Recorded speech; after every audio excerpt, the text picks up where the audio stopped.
Hi, this is Jim Dirksen.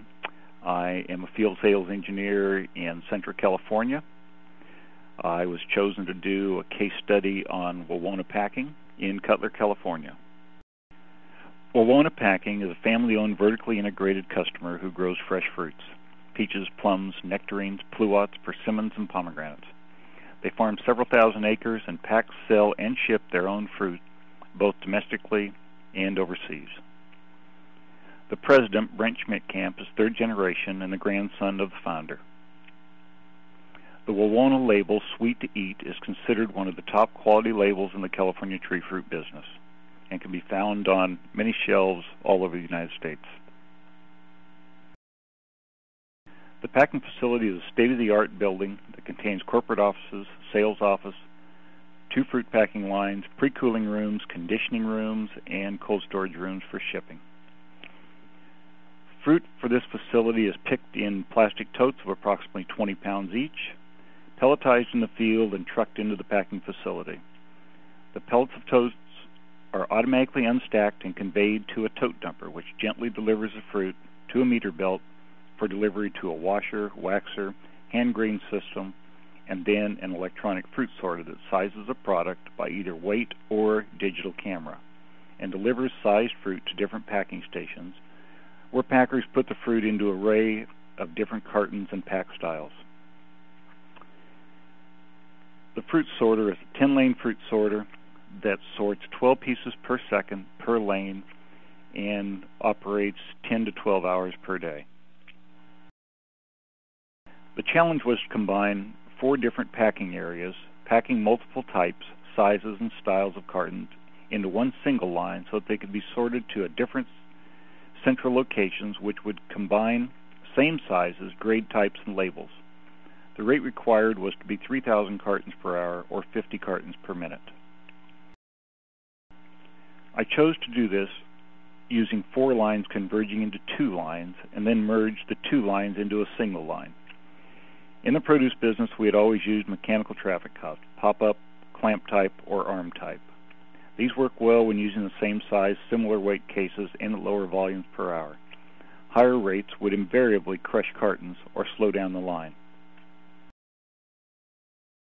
For merging, I chose to use a system of a TA belt as a brake belt prior to the merge, with photo eyes upstream along the 190 NSPEZ, starting and stopping the brake belt when we had accumulated 8 to 10 cartons behind the brake belt.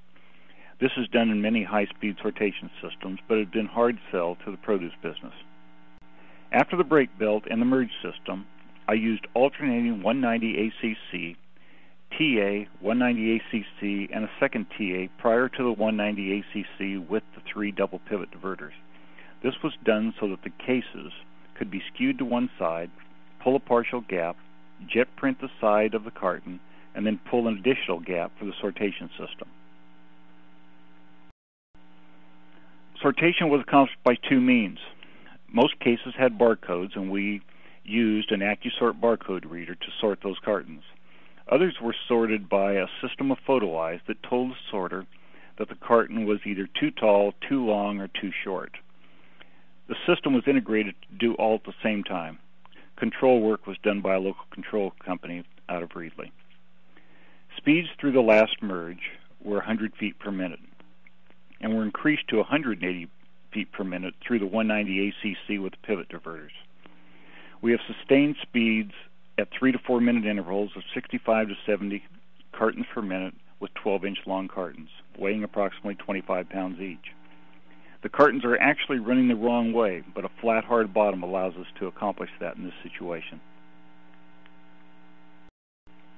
We are still trying to get solution for the very light cartons. They want to float across the brake belts and therefore collide with the cartons on the opposite side coming through the merger. We have NSPEZ prior to the mergers and have tried actuating brakes, but still have not been successful. We will try rubber-covered rollers on some rollers prior to the brake belt at a later date. Another issue turned out to be the jet printers supplied by others. They were not able to print fast enough to use only a single printer, and the customer has since had to purchase additional printers and put them downstream after the sortation. Overall, this was a very successful project. Up until a little over a year ago, I also represented the compact fruit sorter that was used in this project. Consequently, I had a hand in the total project, which probably ran about $6.5 million. Prior to that, in representing BMH, I sold complete packing systems for the fruit business, or the fruit industry in California, and this rates as one of the largest systems in California. The customer has done an excellent job of maximizing the system and putting out a quality product in high volume. Thanks for your time, and at this time I will take any questions that you might have.